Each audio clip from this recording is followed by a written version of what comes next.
Kanina po habang nagsasalaysay si Dondon, napansin ko kayo umiiyak. Ano pong dahilan? Ayoko pong maalala yung parang, yung nagsasalita si daddy na huwag siya patayin. Marami kayong pera at marami kayong property. Bakit? Hindi naman po marami. Marami. Saan eh? Sabihin, doon sa bangko ng kapatid mo, meron kayong milyon eh. Hindi ko po yun alam. Hindi mo alam. Hindi ko po alam. Alamin mo, meron eh. Ako nagtataka ako, paano nakapunta ng Malaysia ng buong pamilya? Ha? May pera. Oh, napunta ng Dubai ng buong pamilya. Tinatanong ko kung siya talagang drug lord. Drug lord siya. Ngayon naman, kahit sabihin kong drug lord siya, wala na siyang kaso eh. Itong si Colonel Espinido, naniniwala ka ba na itong si Colonel Espinosa ay drug lord din? If I may, Your Honor, yes. Ba nagtataka, Colonel Espinido, bakit na-reverse yung life imprisonment niya? Because of money, Your because Honor, of money. Because of money. Oo, nababayaran ng justice.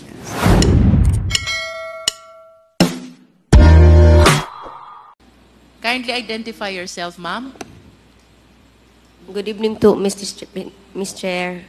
I'm Mariel Marinay po, kapatid ni Kerwin Espinosa po. Ilan po ba kayo magkakapatid? 6 po. Pang-ilan po kayo? Pangalawa po. Pang-ilan po si Kerwin? Older brother ko po. Older brother. Kuya po. Nasaan po kayo nung naganap yung raid? Nasa kami, parang nalito lang si ate. Nasa munisipyo po kami noon.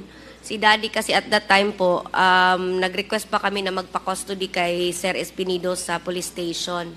Nasa munisipyo po si daddy noon. Doon na siya natutulog, doon na lahat. Kasi di na kami umuwi kasi natatakot na po kami sa nangyayari sa amin. Ilan po kayong family members na kasama ni Mayor sa munisipyo?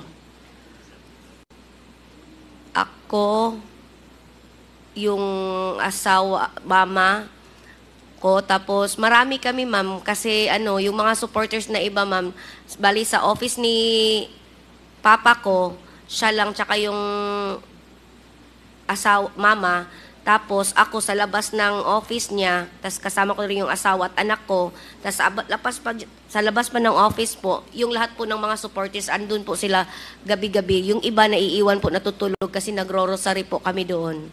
Every night. Pagkatapos po ng raid, pinuntahan niyo po ba yung bahay ninyo?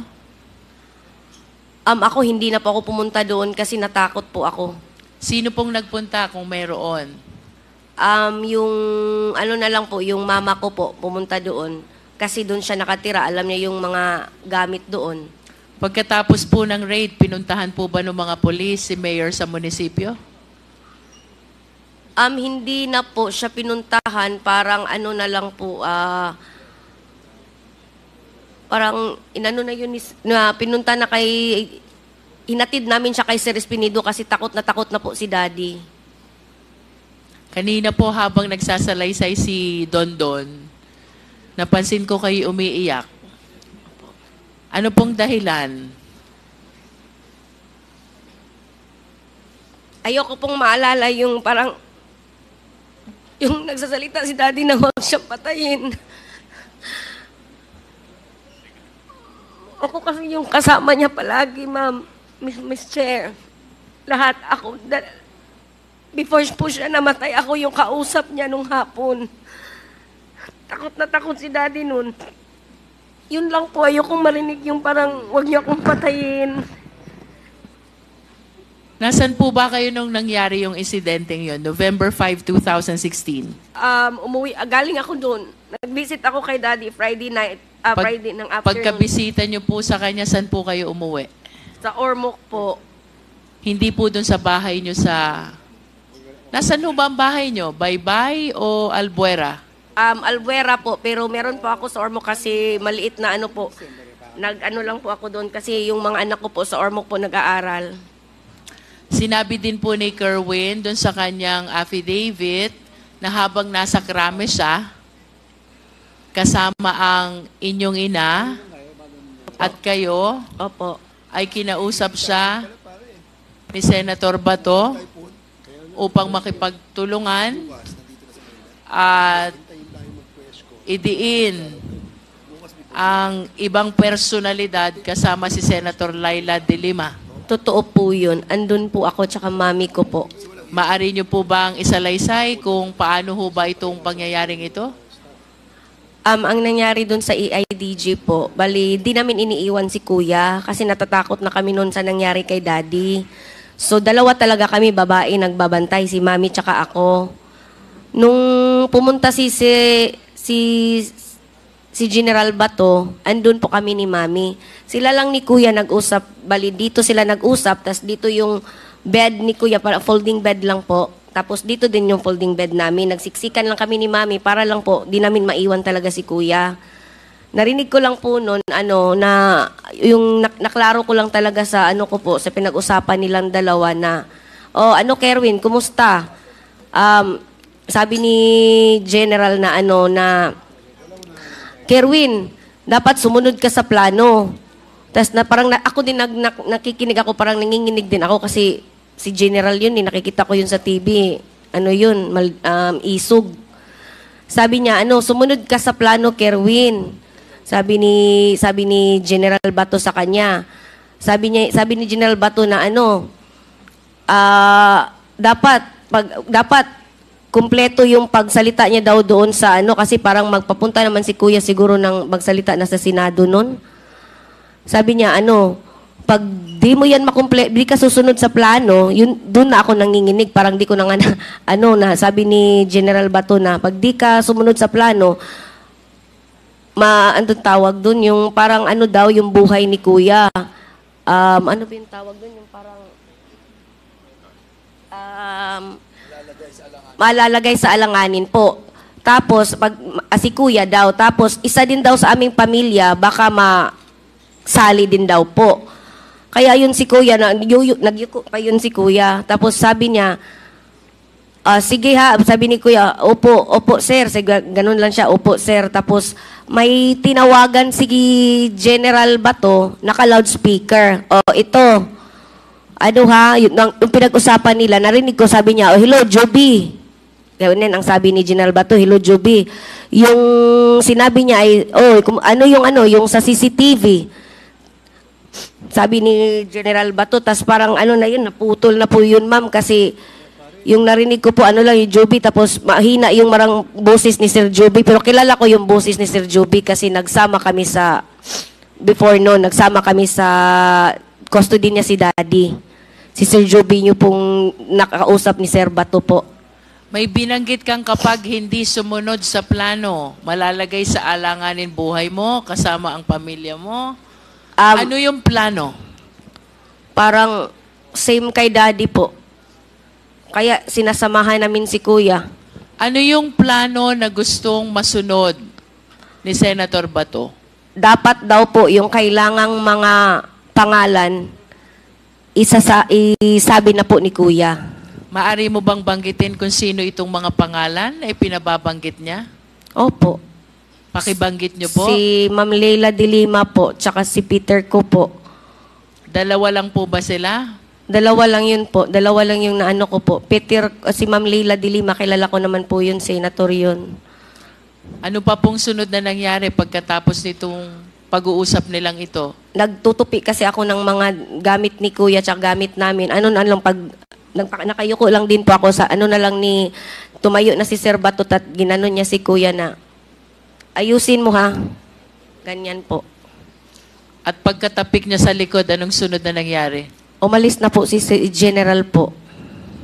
Mr. Chair, I just want to manifest that while the testimony of Kerwin Espinosa about the killing incident is that Raul Yap embraced Mayor Espinosa during the shooting incident, I just want to emphasize that during the giving of that testimony, we already manifested that he has no personal knowledge of what really transpired.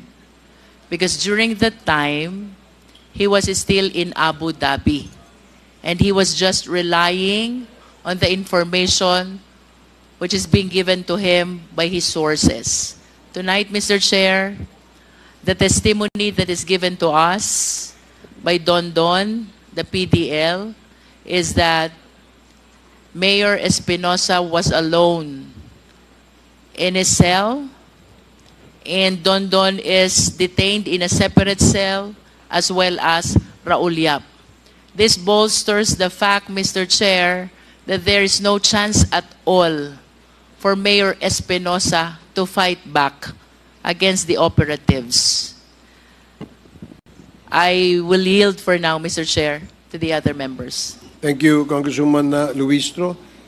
Now, Congressman Abante. Mr. Chair, I would like to just ask a few questions to Miss Mariel Marinay.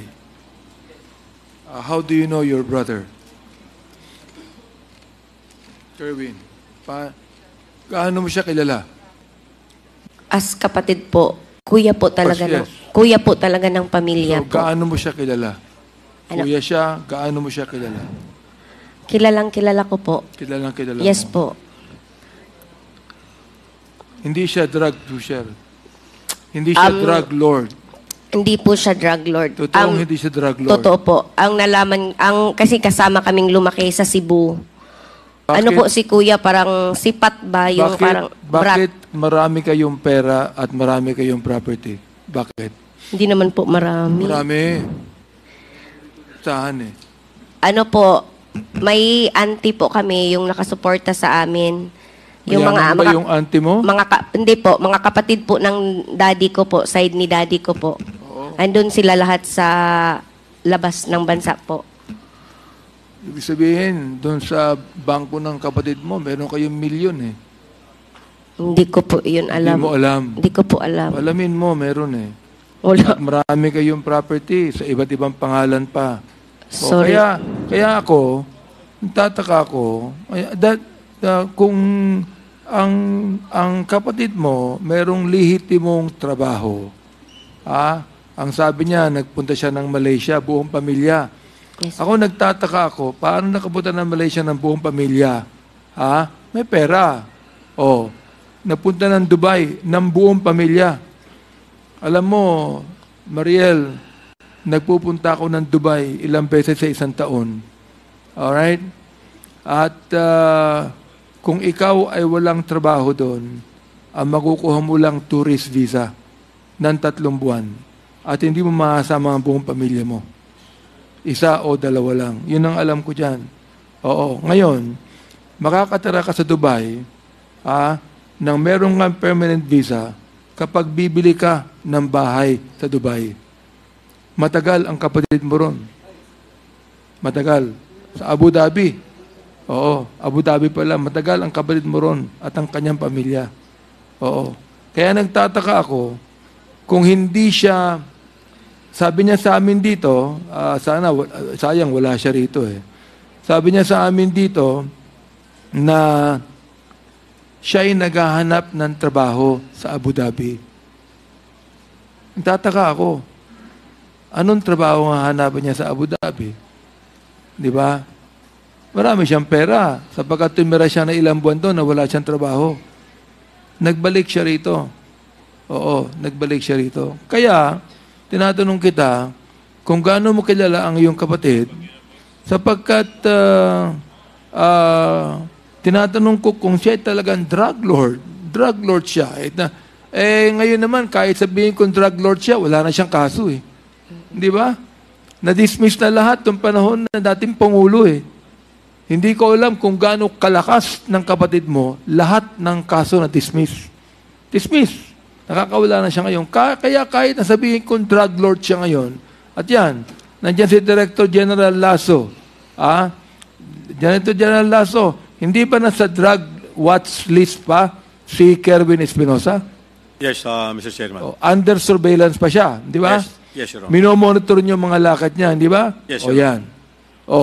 Ngayon, itong si Colonel Espinido, naniniwala ka ba na itong si Kerwin Espinosa ay drug lord din? If I may, Your Honor, yes.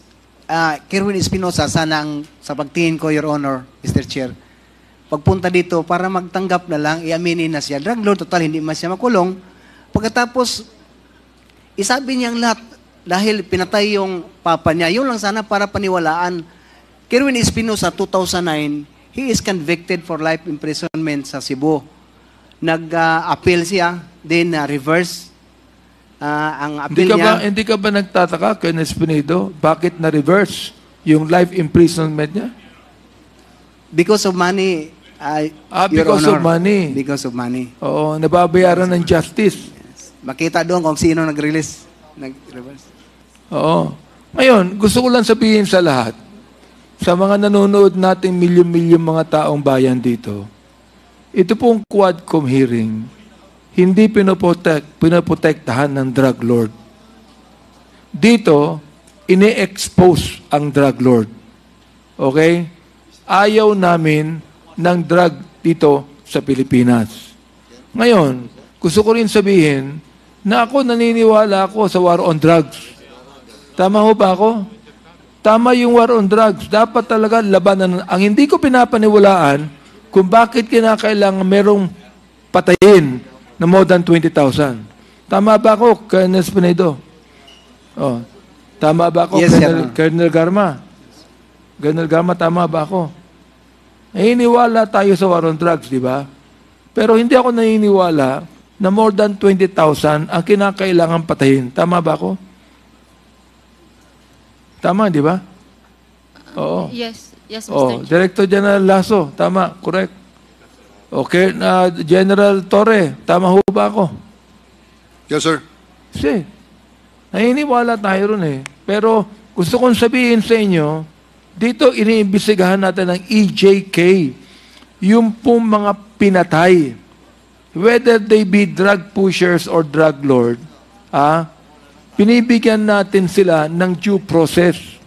Walang due process itong mga to eh. Kanina, kung nakita mo yung mga biktima kanina, yung mga kaanak ng biktima, karamihan doon, mistaken identity.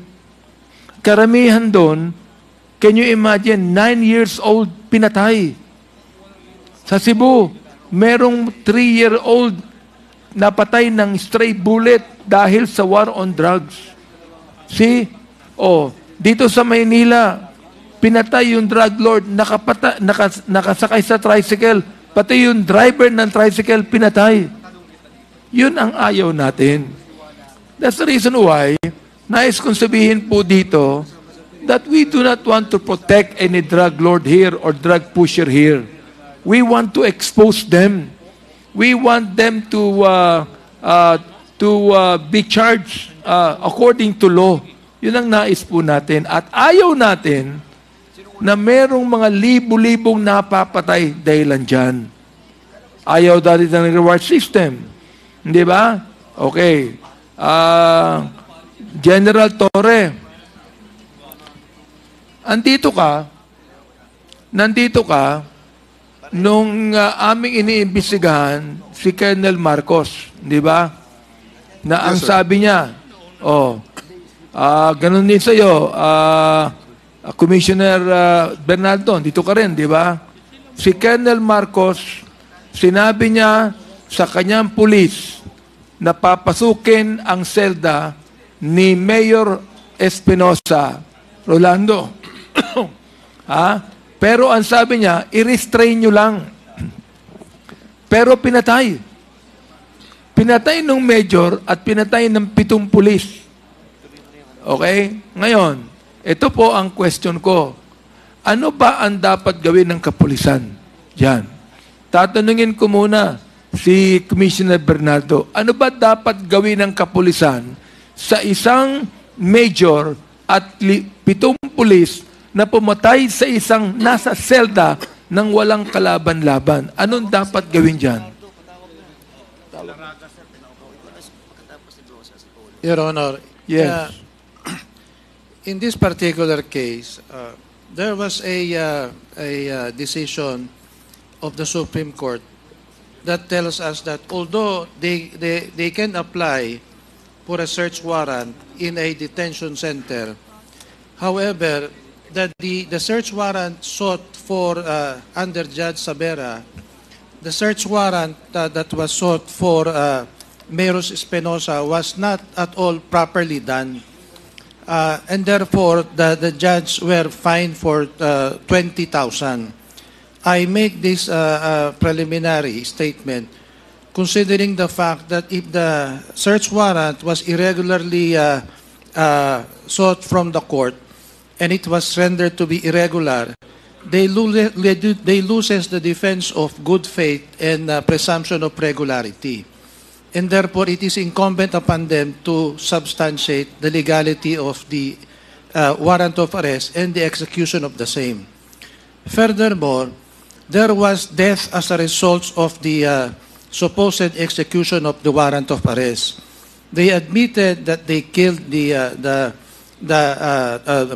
person of Mayor Espinosa and Mr. Raul Yap. And we were given the information that there were investigations conducted by the NBI. And based on the medical legal, it shows that he was killed while lying down. And therefore, it was recommended at the Therefore, Attorney Bernal, anong dapat gawin sa mga pulis? They should be investigated and criminal case should be filed, and administratively, they should be meted the corresponding penalty of Their dismissal. firearms ought to be confiscated. Am I right? Yes, Your Honor. Oh, okay. Yun lang. Ngayon, si General Torre, ano po ang dapat gawin ng Philippine National Police sa mga pulis na yan? I submit to the wisdom of the Commissioner of the NAPOLCOM, sir. I believe that his opinion is 100% correct, sir. Are you going to start an investigation on that, General Torre?